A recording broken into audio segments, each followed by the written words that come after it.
ಜಾಗೋ ಭಾರತನ ಇವತ್ತು 234ನೇ ಕಾರ್ಯಕ್ರಮ ಸಮರ್ಪಿಸಬೇಕಾದ್ರೆ ಎಷ್ಟು ಆನಂದ, ಎಷ್ಟು ಸಂತೋಷವೋ ಅಷ್ಟೇ ಆನಂದ ಈ ಭಾರತದ ಕುರಿತಂತೆ ಒಂದಷ್ಟು ಮೈಂಡ್ ಸೆಟ್ಟನ್ನು ಚೇಂಜ್ ಮಾಡಲಿಕ್ಕೆ ನಮ್ಮ ಹತ್ರ ಸಾಧ್ಯ ಆಗಿದೆ ಅಂತ. ಭಾರತ ಅಂದರೆ ನಿಮ್ಗೆ ಏನು ಅನ್ಸುತ್ತಪ್ಪ ಅಂತ ಕೇಳಿದರೆ ಬಹಳ ಜನ ನಮ್ಗೆ ಬಹಳ ರೀತಿಯ ಉತ್ತರ ಕೊಡ್ತಿದ್ರು. ಜಾಗೋ ಭಾರತ ಶುರು ಮಾಡಲಿಕ್ಕೆ ಒಂದು ಮುಖ್ಯವಾದ ಕಾರಣ ಅದು. ಏನನ್ಸುತ್ತೆ ಭಾರತ ಅಂತಂದರೆ, ಯಾವ ದೇಶದಲ್ಲಿ ಕರೆಂಟ್ ಇರಲ್ವೋ ಅದನ್ನು ಭಾರತ ಅಂತ ಕರಿತೀವಿ ಅಂತ ಹೇಳೋರು. ಯಾವ ದೇಶದಲ್ಲಿ ರಸ್ತೆಯಲ್ಲಿ ಹೊಂಡಗಳು ಜಾಸ್ತಿ ಇರ್ತಾವೋ ಅದನ್ನು ಭಾರತ ಅಂತ ಕರಿತೀವಿ ಅನ್ನೋರು. ಯಾವ ದೇಶದಲ್ಲಿ ನಲ್ಲಿ ಬಿಟ್ಟರೆ ನೀರಿಗಿಂತ ಹೆಚ್ಚು ಗಾಳಿ ಬರುತ್ತೋ ಅದನ್ನು ಭಾರತ ಅಂತ ಕರಿತೀವಿ ಅಂತಿದ್ರು. ಯಾವ ದೇಶದಲ್ಲಿ ಚರಂಡಿನೂ ಸರಿಯಾಗಿರಲ್ವೋ, ರಾಜಕೀಯನೂ ಸರಿಯಾಗಿರಲ್ವೋ ಅದನ್ನು ಭಾರತ ಅಂತ ಕರಿತೀವಿ ಅಂತಿದ್ರು. ಎಷ್ಟು ಭಾರತದ ಬಗ್ಗೆ ಕೆಟ್ಟದನ್ನು ಹೇಳೋರು ಅಂತಂದರೆ, ಒಳ್ಳೇದೇನಾದರೂ ಇದೆಯಾ ಅಂತ ಕೇಳಿದರೆ ತಲೆ ತಗ್ಗಿಸ್ಕೊಂಡು ಕೂತ್ಕೊಳ್ಳೋರು. ಏನಿದೆ ಸರ್ ಒಳ್ಳೇದು ಭಾರತದ ಬಗ್ಗೆ? ಸ್ವಲ್ಪ ಯೋಚನೆ ಮಾಡಿ. ಭಾರತದ ಇತಿಹಾಸ ಎಷ್ಟು ಹಿಂದಿನದ್ದು ಅಂತ ಯಾರನ್ನಾದರೂ ಕೇಳಿದರೆ ಏನು ಹೇಳ್ತಾರೆ ಗೊತ್ತೇನು? ಮ್ಯಾಕ್ಸ್ ಮುಲ್ಲರ್ನ ಕಾಲಕ್ಕೆ ಅವ್ರು ಹೇಳೋರು, ಭಾರತ ಹುಟ್ಟಿ ಹೆಚ್ಚಂದರೆ 2500ದಿಂದ 3000 ವರ್ಷ ಆಗಿರಬೇಕು. ಯಾಕೆ ಅಂತ ಕೇಳಿದರೆ, ಯೇಸು ಕ್ರಿಸ್ತ ಹುಟ್ಟಿನೇ 2000 ವರ್ಷ ಆಗಿದೆ. ಅವನಿಗಿಂತ ಮುಂಚೆ 500-1000 ವರ್ಷದ ಮುಂಚೆ ಭೂಮಿ ಹುಟ್ಟಿರಬೇಕು, ಆಗಲೇ ಭಾರತ ಹುಟ್ಟಿರಬೇಕು, ಅದಕ್ಕಿಂತ ಹಿಂದೆ ಇಲ್ಲ ಅಂತ. ಒಂದಷ್ಟು ವಿಜ್ಞಾನಿಗಳು ಬಂದು ಭಾರತವನ್ನು ನೋಡಿ ಹೇಳ್ತಾರೆ, ಇಲ್ಲ ಇಲ್ಲ ಭಾರತ ಹುಟ್ಟಿ 5000 ವರ್ಷ ಆದರೂ ಆಗಿರಬೇಕು. ಇತ್ತೀಚೆಗೆ ಕೆಲವು ವಿಜ್ಞಾನಿಗಳು ಹೇಳ್ತಾರೆ ಭಾರತ ಹುಟ್ಟಿ 10,000 ವರ್ಷ ಅಂತೂ ಹೇಳ್ತಾರೆ. ಆದರೆ ನಮ್ಮ ಅಂದಾಜಿನ ಪ್ರಕಾರ 30,000 ವರ್ಷಗಳ ಹಿಂದೆ ಆದರೂ ಭೂಮಿ ಮೇಲೆ ಭಾರತ ಅನ್ನೋ ರಾಷ್ಟ್ರ ಇತ್ತು ಅಂತ ಜಗತ್ತಿನ ವಿಜ್ಞಾನಿಗಳು ಒಪ್ಕೊಂಡಿದ್ದಾರೆ. ಕೆಲವು ವಿಜ್ಞಾನಿಗಳು ಅಂತ ಹೇಳ್ತಾರೆ ಭಾರತ ಅನ್ನೋ ರಾಷ್ಟ್ರ ಎಂಥದ್ದು ಅಂತಂದರೆ ಅದು ಯಾವಾಗ ಹುಟ್ಟಿತ್ತು ಅಂತ ನಮ್ಗೆ ಯಾರಿಗೂ ಗೊತ್ತೇ ಇಲ್ಲ, ಅಷ್ಟು ಪ್ರಾಚೀನ ಕಾಲದಿಂದಲೂ ಭಾರತ ಇತ್ತು ಅಂತ. ನಿಮ್ಗೆ ಆಶ್ಚರ್ಯ ಹೇಳ್ತೀನಿ, ಸರಸ್ವತಿ ನದಿಯ ಬಗ್ಗೆ ನಮ್ಮ ವೇದಗಳಲ್ಲಿ ಉಲ್ಲೇಖ ಬರುತ್ತೆ. ನಾನು ಇದ್ರ ಬಗ್ಗೆ ಯೋಚನೆ ಮಾಡ್ತಿರ್ಬೇಕಾದ್ರೆ ಅನ್ಕೊಳ್ತಿದ್ದೆ, ಸರಸ್ವತಿ ಅಂತ ಒಂದು ನದಿ ಹರಿತಾ ಇತ್ತು, ಅದ್ರ ಪಕ್ಕದಲ್ಲಿ ದೊಡ್ಡ ನಾಗರಿಕತೆ ಬೆಳೆದಿತ್ತು ಅಂತಂದಾಗ ಅನೇಕರು ಹೇಳ್ತಿದ್ರು ಅಂತ ನದಿಯೇ ಇಲ್ಲದೆ ಇರೋದ್ರಿಂದ ಇದೆಲ್ಲ ಕಟ್ಟು ಕಥೆ ಅಂತ. ಆದರೆ ಈ ಅಮೇರಿಕಾದ ಸ್ಯಾಟಲೈಟ್ಗಳು, ನಾಸಾದ ಸ್ಯಾಟಲೈಟ್ಗಳು ತಿರುಗಾಡ್ತಾ ಗುಪ್ತಗಾಮಿನಿ ಆಗಿರೋ ಸರಸ್ವತಿಯನ್ನು ಗುರುತಿಸಿ ಲುಪ್ತವಾಗಿರೋ ಸರಸ್ವತಿ ಬಗ್ಗೆ ಮಾತಾಡಿದಾಗ ಅವ್ರು ಹೇಳ್ತಾರೆ, ಲಕ್ಷಾಂತರ ವರ್ಷಗಳ ಹಿಂದೆ ಸರಸ್ವತಿ ಅನ್ನೋ ನದಿ ಹರಿತಾ ಇತ್ತು. ಇವರು ಆವತ್ತಿನ ಬಗ್ಗೆ ಬರೆದಿದ್ದಾರೆ ಅಂದರೆ ಭಾರತದ ಕಾಲ 1,00,000 ವರ್ಷಗಳ ಹಿಂದೆ ಹೋದ್ರೂ ಹೋಗ್ಬೋದು ಅಂತ ನಾಸಾದ ವಿಜ್ಞಾನಿಗಳು ಅಭಿಪ್ರಾಯ ಪಟ್ಟಾಗ ಜಗತ್ತು ತಲೆ ಕೆಡಿಸ್ಕೊಂಡು ಕೂತ್ಕೊಂಡು ಹೇಳ್ತು, ಭಾರತಕ್ಕೆ ಡೇಟ್ ಆಫ್ ಬರ್ತ್ ಇಲ್ಲ. ಜಗತ್ತಿನಲ್ಲಿ ಎಲ್ಲ ರಾಷ್ಟ್ರಕ್ಕೂ ಡೇಟ್ ಆಫ್ ಬರ್ತ್ ಇದೆ. ಡೇಟ್ ಆಫ್ ಬರ್ತ್ ಇಲ್ಲದ ಜಗತ್ತಿನ ಒಂದೇ ಒಂದು ರಾಷ್ಟ್ರ ಭಾರತ ಅನ್ನುವಂಥ ಹೆಮ್ಮೆ ನನಗಂತೂ ಖಂಡಿತವಾಗಿದೆ. ಆದರೆ ನೆನ್ಪಿಟ್ಕೊಳ್ಳಿ, ಇದರ ಎರಡನೇ ಸಂಗತಿ ಏನು ಅಂದರೆ, ಯಾವ ದೇಶಕ್ಕೆ ಡೇಟ್ ಆಫ್ ಬರ್ತ್ ಇಲ್ವೋ ಆ ದೇಶಕ್ಕೆ ಡೇಟ್ ಆಫ್ ಡೆತ್ ಇರೋದು ಸಾಧ್ಯ ಇಲ್ಲ. ಇದು ಭಾರತದ ಸತ್ವಯುತವಾದ ವಿಚಾರ, ನೆನ್ಪಿಟ್ಕೊಳ್ಬೇಕಾಗಿರುವಂಥ ವಿಚಾರ. ಜಗತ್ತಿನಲ್ಲಿ ಯಾವುದಾದ್ರೂ ರಾಷ್ಟ್ರ ನಾಶವಾಗದೇ ಇರುವಂಥ ರಾಷ್ಟ್ರ ಇದೆ ಅಂತಂದರೆ ಅದು ಭಾರತ ಅನ್ನೋದ್ರಲ್ಲಿ ಅನುಮಾನವೇ ಇಲ್ಲ. ನಾವು ಯೋಚನೆ ಮಾಡಬೇಕಾದ ಅಗತ್ಯ ಇಲ್ಲ. ಯಾಕೆಂದರೆ ಜಗತ್ತಿನಲ್ಲಿ ಒಳಿತಿನ ಒಟ್ಟಾರೆ ಸಂಕಲನ ಎಲ್ಲಾದರೂ ಆಗಿದ್ದರೆ ಅದು ಭಾರತದಲ್ಲಿ. ಜಗತ್ತಿನಲ್ಲಿ ಭಗವಂತನನ್ನ ಹತ್ತಿರದಿಂದ ಆ ಸಾನ್ನಿಧ್ಯವನ್ನು ಅನುಭವಿಸಿದ ರಾಷ್ಟ್ರ ಯಾವುದಾದ್ರೂ ಇದ್ದರೆ ಅದು ಭಾರತ. ನಿಮ್ಗೊಂದು ಇಂಟ್ರೆಸ್ಟಿಂಗ್ ಘಟನೆ ಹೇಳ್ತೀನಿ. ದೇವರನ್ನ ಭಾರತ ಎಷ್ಟು ಚೆನ್ನಾಗಿ ಭಾವಿಸುತ್ತೆ ಅಂತಂದರೆ, ನಾನು ಹಿಮಾಲಯಕ್ಕೆ ಹೋಗಿದ್ದಾಗ, ಗಂಗೋತ್ರಿಗೆ ಹೋಗಿದ್ದಾಗ ನನ್ನ ಜೀವನದ ಕನಸುಗಳಲ್ಲಿ ಒಂದದು. ಗಂಗೆಯನ್ನು ದೇವತೆ ಅಂತ ಕರೀತಾರೆ, ಸ್ವರ್ಗದಿಂದ ಇಳಿದು ಬಂದವಳು, ಅವಳ ಸಾನ್ನಿಧ್ಯದಲ್ಲಿ 1-2 ದಿನ ಆದರೂ ಇರಬೇಕು ಅನ್ನೋ ಹುಚ್ಚಿಗೆ ಗಂಗೋತ್ರಿಗೆ ಹೋಗಿದ್ವಿ ನಾವು. ಗೋಮುಖಕ್ಕೆ ಹೋದ ಕೆಲವರ ಜೊತೆಗೆ ನಾವು ಒಂದಷ್ಟು ಸಂತರನ್ನು ಹುಡುಕ್ತಾ ಕೂತಾಗ ಒಬ್ಬ ಸಂತರು ಒಂದು ಗುಹೆಯಲ್ಲಿದ್ದರು. ಗಂಗೋತ್ರಿಯಲ್ಲಿ ನಡೆದ ಘಟನೆ ಇದು. ಪಾಂಡವ ಗುಹೆ ಅಂತ ಕರೀತಾರೆ ಅದನ್ನು, ಚಿಕ್ಕ ಗುಹೆ. ಆ ಗುಹೆಯಲ್ಲಿ ಒಬ್ಬ ಸಂತರು ಕೌಪಿನ ಕಟ್ಕೊಂಡಿದ್ದಾರೆ. ಆ ಚಳಿಯಲ್ಲಿ ನಾವು ಇರೋ ಬರೋ ಸ್ವೆಟರ್ ಎಲ್ಲ ಹಾಕ್ಕೊಂಡು ಹೋಗ್ತಾ ಇದ್ರೆ ಕೌಪೀನದಲ್ಲಿ ಒಬ್ಬ ಸಂತರು ಕೂತಿದ್ರು. ಎದುರಿಗೊಂದು ಅಗ್ಗಷ್ಟಕ್ಕೆ ಅದರಲ್ಲಿ ಅವ್ರು ತಮ್ಗೆ ಬೇಕಾದಷ್ಟು ಜ್ಯೋತಿಯನ್ನು ಬೆಳಗಿಸ್ಕೊಂಡು ಕೂತಿದ್ರು. ಅವ್ರ ಜೊತೆ ಒಂದು 10 ನಿಮಿಷ ಮಾತಾಡಿದ್ವಿ. ಅದೇನು ಯಾವ ಜನ್ಮದ ಪುಣ್ಯವೋ, ಅಲ್ಲೇ ಒಂದಷ್ಟು ಟೀ ಮಾಡಿ ನಮಗೆಲ್ಲ ಕುಡಿಲಿಕ್ಕೆ ಕೊಟ್ಟರು. ಪಿಯೋ ಬೇಟಾ ಅಂದರು. ನಾವು ಸುಮ್ಮನಿರ್ಲಾಗದೆ, ಸ್ವಲ್ಪ ಇಂಗ್ಲೀಷ್ ಓದ್ಕೊಂಡಿರೋಂಥವ್ರು, ಸ್ವಲ್ಪ ವಿಜ್ಞಾನ ಗೊತ್ತಿರೋರಲ್ವಾ, ನಾವು ಸ್ವಲ್ಪ ಗಂಭೀರವಾಗಿ ಅವ್ರನ್ನ ಕೇಳಿದೆ, ಬಾಬಾ ನೀವು ಬೈಯಲ್ಲ ಅಂದರೆ ಒಂದು ಪ್ರಶ್ನೆ ಕೇಳ್ತೀನಿ, ಉತ್ತರ ಕೊಡ್ತೀರಾ ಅಂತ. ಈ ನಾಗಾ ಸಾಧುಗಳಿಗೆ, ಕೌಪಿನ ಕಟ್ಟಿರೋ ಸಾಧುಗಳಿಗೆ ಕೋಪ ಜಾಸ್ತಿ ಅಂತೆ. ಕೈಯಲ್ಲಿರುವಂಥ ಏನು ಆಯುಧ ಇದ್ರೂ ತಗೊಂಡು ಹೊಡೆದೇ ಬಿಡ್ತಾರೆ ಅಂತ ನಾನು ಬಹಳ ಕಡೆ ಓದಿರೋದ್ರಿಂದ, ಏಟು ಬೀಳೋ ಖಾತ್ರಿ ಇದ್ದಿದ್ದರಿಂದ ಕೇಳಿದೆ, ಬೈಬಾರ್ದು ಅಂದರೆ ಕೇಳ್ತೀನಿ ಅಂತ. ಅವ್ರು ಹೇಳಿದ್ರು, ಕೇಳು, ಏನು ಕೇಳಬೇಕು ಅಂತ. ಮೊದಲನೇ ಪ್ರಶ್ನೆ ಏನು ಗೊತ್ತೇನು ಕೇಳಿದ್ದು ನಾವು ಅವರಿಗೆ, ಬಾಬಾ ಹಿಮಾಲಯದಲ್ಲಿ ಇಷ್ಟೊಂದು ಸಾಧುಗಳಿದ್ದಾರೆ, ಇದರಲ್ಲಿ ಒರಿಜಿನಲ್ ಸಾಧುಗಳು ಯಾರು, ಡೂಪ್ಲಿಕೇಟ್ ಸಾಧುಗಳು ಯಾರು ಅಂತ ಹುಡುಕೋದು ಹೆಂಗೆ ಅಂದ್ಬಿಟ್ಟೆ. ನನಗೆ ಗೊತ್ತಿತ್ತು ಅವ್ರಿಗೆ ಕೋಪ ಬರುತ್ತೆ, ನನಗೊಂದು ಏಟು ಬೀಳುತ್ತೆ ಅಂತ. ಅವ್ರು ಜೋರಾಗಿ ನಕ್ಬಿಟ್ರು. ನಕ್ಕು ಹೇಳಿದರು, ನೀನು ಬ್ಯಾಡ್ ಟೈಮಲ್ಲಿ ಬಂದಿದ್ಯಾ, ಇನ್ನೊಂದು 4-5 ತಿಂಗಳು ಬಿಟ್ಕೊಂಡು ಬಾ. ಡಿಸೆಂಬರ್ ಹೊತ್ತಿಗೆ ಸಿಕ್ಕಾಪಟ್ಟೆ ಮಂಜು ಸುರಿತಾ ಇರುತ್ತೆ. ಮಂಜು ಇಲ್ಲಿಂದ ಈಗೇನು ಕಾಣುತ್ತೋ ಇದಕ್ಕಿಂತ 5 ಕಿಲೋಮೀಟರ್ ಈಚೆಗೆ ಬಂದ್ಬಿಟ್ಟಿರುತ್ತೆ. ಎಲ್ಲ ಆಶ್ರಮಗಳು ಮುಚ್ಚಿ ಹೋಗ್ತವೆ.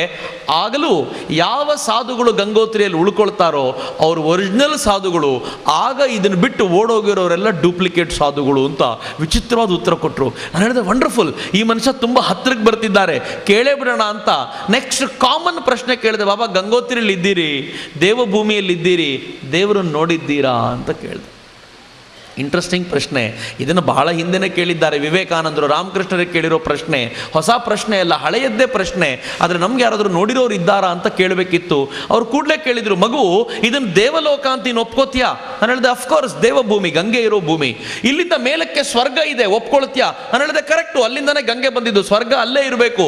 ಅವ್ರು ನೆಕ್ಸ್ಟ್ ಕೇಳಿದರು, ಇಲ್ಲಿಂದ ಕೆಳಗಿರೋದು ನರಕಲೋಕ, ನೀವಿರೋದು ಅಲ್ಲೇ, ಒಪ್ಕೋತೀಯಾ ಅಂದರು. ನಾನು ಹೇಳಿದೆ, ಹೌದು, ಒಪ್ಕೊಳ್ಳೋದೆ, ಇನ್ನೇನು ಮಾಡೋದು, ಕರೆಕ್ಟ್, ನಾವು ನರಕದಲ್ಲೇ ಇರೋದು.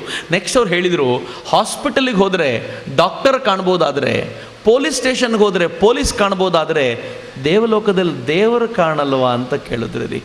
ಏನು ಪ್ರಶ್ನೆಗೆ ಏನು ಉತ್ತರ ಅಂದರೆ, ಅದಾದಮೇಲೆ ಎಷ್ಟು ಭಯ ಆಗ್ಲಿಕ್ಕೆ ಶುರುವಾಗ್ಬಿಡ್ತು ಅಂದರೆ, ಗಂಗೋತ್ರಿ ಎಲ್ಲಿ ಕಾಲಿಡಬೇಕಾದ್ರೂ ಹೆದರಿಕೆ, ದೇವರು ಯಾವ್ಯಾವ ರೂಪದಲ್ಲಿ ಬಂದಿರ್ತಾನೇನೋ ಅಂತ.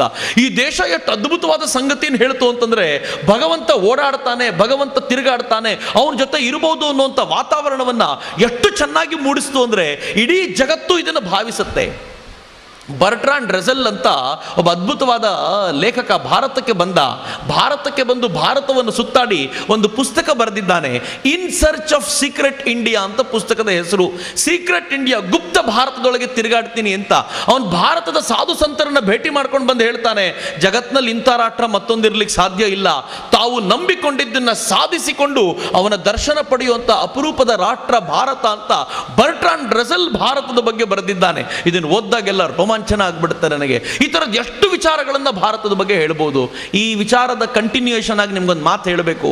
ಇದೇ ಉಡುಪಿಯಲ್ಲಿ ಸುಮಾರೊಂದು 7-8 ತಿಂಗಳ ಹಿಂದೆ ಪುತ್ತಿಗೆ ಶ್ರೀಗಳು ಒಂದು ಅದ್ಭುತವಾದ ವೇದಿಕ್ ಕಾನ್ಫರೆನ್ಸನ್ನು ಆಯೋಜನೆ ಮಾಡಿದರು. ಇಂಟರ್ನ್ಯಾಷನಲ್ ವೇದಿಕ್ ಕಾನ್ಫರೆನ್ಸು ಅಂತ. ನಾನು ಅಪೇಕ್ಷಿತನಾಗಿದ್ದರಿಂದ ಹೋಗಿ ಕೂತಿದ್ದೆ ಮೂಲೆಯಲ್ಲಿ ಒಂದು ಕಡೆ. ಎಲ್ಲರದು ತುಂಬ ವೇದದ ಬಗ್ಗೆ ಮಾತಾಡ್ತಿದ್ರು. ಒಂದು ಹೆಣ್ಣು ಮಗಳು ವೇದದ ಬಗ್ಗೆ ಮಾತಾಡ್ಲಿಕ್ಕೆ ಎದ್ದು ಬಂದ್ಲು. ಅವಳ ಹೆಸರು ಚನ ಅಂತ, ಜರ್ಮನಿಯಿಂದ ಬಂದವಳು. ನನ್ನ ಕಿವಿ ನೆಟ್ಟಗಾಯಿತು. ಜರ್ಮನಿಯ ಹೆಣ್ಮಗಳು ನಮ್ಮ ವೇದದ ಬಗ್ಗೆ ಏನು ಮಾತಾಡ್ತಾಳೆ ನೋಡೋಣ ಅಂತ ಕಿವಿ ಅಗಲ ಮಾಡಿ ಕೂತ್ಕೊಂಡ್ರೆ ಹೇಳಿದ್ಲು, ನನಗೆ ದೇವರಾಣೆಗೂ ವೇದ ಅಂದರೆ ಏನು ಅಂತ ಗೊತ್ತಿಲ್ಲ, ಮೊದಲನೇ ಸೆಂಟೆನ್ಸ್. ಮತ್ತು ಇಲ್ಲಿಗೆ ಬಂದಿದ್ದು ಯಾಕೆ?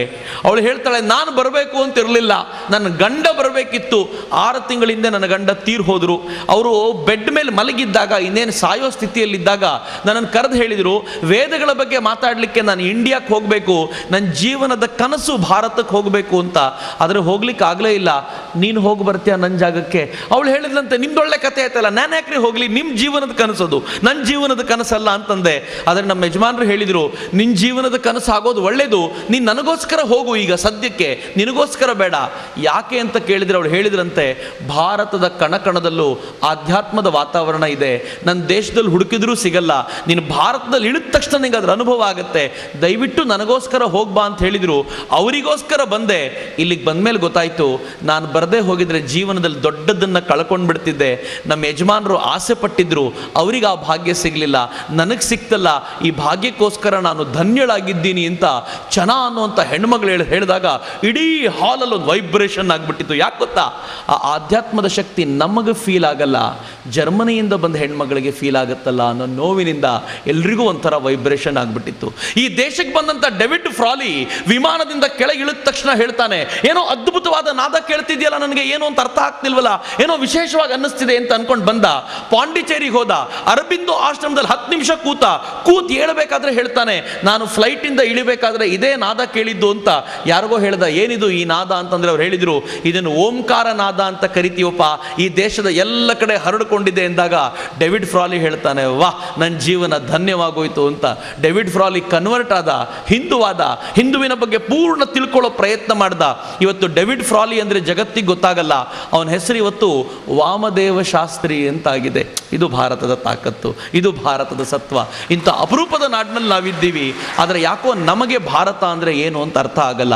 ನನ್ನ ನೆಚ್ಚಿನ ಮಿತ್ರರೇ, ಈ ಭಾರತ ಎಂಥ ರಾಷ್ಟ್ರ ಅಂತಂದರೆ ಸಾವಿರ ವರ್ಷಗಳ ಕಾಲ ಭಾರತವನ್ನಷ್ಟೇ ಅಲ್ಲ ಜಗತ್ತನ್ನೇ ಪೋಷಿಸಿದ ಅಪರೂಪದ ರಾಷ್ಟ್ರ. ಸ್ವಾಮಿ ವಿವೇಕಾನಂದ, ಆ ಪುಣ್ಯಾತ್ಮ 150ನೇ ಜಯಂತಿ ಈ ವರ್ಷ. ಯಾಕೆ ವಿವೇಕಾನಂದರನ್ನು ತುಂಬ ನೆನಪಿಸ್ಕೋಬೇಕು ಅಂದರೆ, ಈ ದೇಶದಿಂದ ಅಮೆರಿಕಾದ ವೇದಿಕೆ ಮೇಲೆ ನಿಂತ್ಕೊಂಡು 3.5 ನಿಮಿಷದ ಭಾಷಣ ಮಾಡದ ಪುಣ್ಯಾತ್ಮ ಆ ಭಾಷಣದಲ್ಲಿ ಹೇಳ್ತಾನೆ, ನಿಮ್ಮದು ಒಂದು ರಾಷ್ಟ್ರನ, ನಮ್ಮ ರಾಷ್ಟ್ರ ನೋಡ್ರಿ, ನಿಮ್ಮ ರಾಷ್ಟ್ರದಿಂದ ನೀವೇ ಜನರನ್ನು ಓಡಿಸಿದಾಗ ಜಗತ್ತಿನಲ್ಲೆಲ್ಲೂ ಅವ್ರಿಗೆ ಜಾಗ ಸಿಗಲಿಲ್ಲ, ಆದರೂ ಅವರನ್ನೂ ಕರ್ಕೊಂಡು ಮುದ್ದಾಡಿದಂಥ ಜಗತ್ತಿನ ಏಕೈಕ ರಾಷ್ಟ್ರ ನನ್ನ ಭಾರತ ಅಂತ ಅಮೆರಿಕಾದ ವೇದಿಕೆ ಮೇಲೆ ನಿಂತ್ಕೊಂಡು ಮಾತಾಡ್ತಾರಲ್ಲ ಸ್ವಾಮಿ ವಿವೇಕಾನಂದರು. ಇದು ಭಾರತದ ಶಕ್ತಿ, ಇದು ಭಾರತದ ಅಂತಃಸತ್ವ. ಇವತ್ತಿಂಥ ಭಾರತವನ್ನು ಸಮರ್ಥವಾಗಿ ಗುರುತಿಸಿಕೊಳ್ಳುವಂಥ ಅಗತ್ಯ ಇದೆ. ಸುಮ್ಮನೆ ನಿಮ್ಮ ಮಾಹಿತಿಗಿರಲಿ ಅಂತ ಹೇಳ್ತೀನಿ, ಭಾರತ ಎಂಥ ರಾಷ್ಟ್ರ ಅಂತಂದರೆ ತಂದೆಯಾಗಿ ನಮ್ಮನ್ನು ಸಲಹಿರುವಂಥ ರಾಷ್ಟ್ರ. ಯೋಚನೆ ಮಾಡಿ, ಉತ್ತರದಲ್ಲಿ ಹಿಮಾಲಯ ಒಂದು ಇಲ್ಲದೆ ಹೋಗಿದ್ದಿದ್ರೆ ಇವತ್ತು ಇಡೀ ಚೀನಾ ಭಾರತದೊಳಗೆ ನುಗ್ಗಿ ಕೂತ್ಬಿಟ್ಟಿರ್ತಾ ಇತ್ತು. ದಕ್ಷಿಣದಲ್ಲಿ ವಿಂಧ್ಯ ಒಂದು ಇಲ್ಲದೆ ಹೋಗಿದ್ದಿದ್ರೆ ನಮ್ಮ ಪರಿಸ್ಥಿತಿ ಏನಾಗಿರ್ತಿತ್ತೋ ದೇವರೇ ಬಲ್ಲ. ಒಂದು ಕಡೆ ಮರುಭೂಮಿ ಇದ್ದಿದ್ದರಿಂದ ಪಾಕಿಸ್ತಾನದ ದೊಡ್ಡ ಆಕ್ರಮಣವನ್ನು ತಡೆಗಟ್ಟಲಿಕ್ಕೆ ನಮಗೆ ಸಹಜವಾಗಿ ಲಾಭ ಆಗಿದೆ. ಎಂಥ ಅಪರೂಪದ ರಾಷ್ಟ್ರ ಅಂದರೆ ತಂದೆಯ ಥರ ನಮ್ಮನ್ನು ಕಾಪಾಡಿರುವಂಥ ರಾಷ್ಟ್ರ. ತಾಯಿ ಥರ ಭಾರತ ನಮ್ಮನ್ನು ಕಾಪಾಡಿದೆ. ಎಂಥ ರಾಷ್ಟ್ರವಾಗಿ ಭಾರತ ನಮ್ಮನ್ನು ಕಾಪಾಡಿದೆ ಅಂತಂದರೆ, ಸಾಕ್ಷಾತ್ ತಾಯಿ ಹೇಗೆ ಮೊಲೆ ಹಾಲನ್ನು ಉಣಿಸ್ತಾಳೋ ಹಾಗೆ ತಾಯಿ ಭಾರತಿ ಆ ಹಿಮಾಲಯದಿಂದ ಹರಿದ ಆ ನೀರಿನ ಮೂಲಕ ನಮ್ಮನ್ನೆಲ್ಲ ಕಾಪಾಡಿದ್ದಾಳೆ. ಇವಳು ಭೂಮಿಯಲ್ಲಿ ಬಂಗಾರದ ಬೆಳೆಯನ್ನು ಕೊಟ್ಟು ನಮ್ಮನ್ನು ಉದ್ಧರಿಸಿದ್ದಾಳೆ. ಸಾಕ್ಷಾತ್ ತಾಯಿ ಭಾರತ ಮಾತೆ ಗುರುವಿನಂತೆ ನಿಂತು ನಮಗಷ್ಟೇ ಅಲ್ಲ ಜಗತ್ತಿಗೂ ಮಾರ್ಗದರ್ಶನ ಮಾಡಿದ್ದಾಳೆ. ಇಂಥ ಅಪರೂಪದ ರಾಷ್ಟ್ರವನ್ನು ಮತ್ತೆ ಮತ್ತೆ ನೆನಪಿಸಿಕೊಂಡು ಸ್ಮರಿಸ್ಕೊಳ್ತಾ ನಮಸ್ಕಾರ ಮಾಡಬೇಕಾಗಿರೋದು ನಮ್ಮ ಜೀವನದ ಮಹೋನ್ನತ ಉದ್ದೇಶ ಆಗಿರಬೇಕು ಅಂತ ನಾನಂತೂ ಯಾವಾಗಲೂ ಭಾವಿಸ್ತೀನಿ. ನನ್ನ ನೆಚ್ಚಿನ ಮಿತ್ರರೇ, ಪ್ರಜ್ಞಾವಂತರು ನೀವು. ಈ ಭಾರತದ ಕುರಿತಂತೆ ಉದ್ದಕ್ಕೂ ಮಾತನಾಡ್ತಾ ಅನೇಕ ಇಂಥ ವಿಚಾರಗಳನ್ನು ತಿಳ್ಕೊಳ್ತಾ ಹೋಗೋಣ. ಒಂದು ಅಪರೂಪದ ಗೀತೆಯನ್ನು ನಿಮಗೋಸ್ಕರ ಕೇಳಿಸ್ತೀವಿ. ನೆತ್ತಿಯಲ್ಲಿ ಗಿರಿ ಛತ್ರಿಯ ನೆತ್ತಿದ ಶಕ್ತಿಗಿದೋ ನಮನ. ಇಡೀ ಭಾರತದ ವರ್ಣನೆಯನ್ನು ನಿಮ್ಮ ಮುಂದೆ ತರುವಂಥ ಪ್ರಯತ್ನ ಮಾಡ್ತಾ ಇದ್ದೀವಿ. ಆ ನೆತ್ತಿಯಲ್ಲಿ ಗಿರಿಯನ್ನು ಹೊಂದಿರುವಂಥ ಆ ಶಕ್ತಿಗೆ ನಮಸ್ಕರಿಸ್ತಾ ಜಾಗೋ ಭಾರತನ ಮುಂದುವರಿಸ್ತೀವಿ. ನಿಮಗೋಸ್ಕರ ಈ ಸುಮಧುರವಾದ ಗೀತೆ.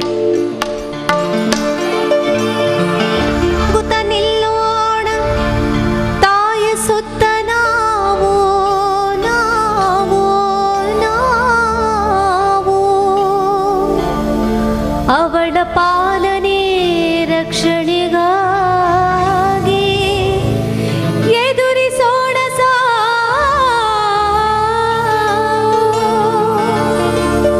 ಎಲ್ಲ ದೇವರಿಗೂ ಹಿರಿಯ ದೇವಿ ಈ ತಾಯ ವೈಭವಕ್ಕೆ. ಎಲ್ಲ ದೇವರಿಗೂ ಹಿರಿಯ ದೇವಿ ಈ ತಾಯ ವೈಭವಕ್ಕೆ. ಎಲ್ಲ ಭೇದಗಳ ಚೆಲ್ಲಿ ಬಾಳೋಣ, ಎಲ್ಲ ಭೇದಗಳ ಚೆಲ್ಲಿ ಬಾಳೋಣ. ಬೇರೆ ಪೂಜೆ ಯಾಕೆ,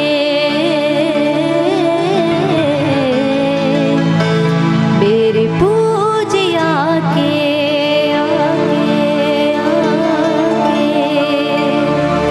ನೆತ್ತಿಯಲ್ಲಿ ಗಿರಿ ಛತ್ರಿಯ ನೆತ್ತಿದ ಶಕ್ತಿಗೆ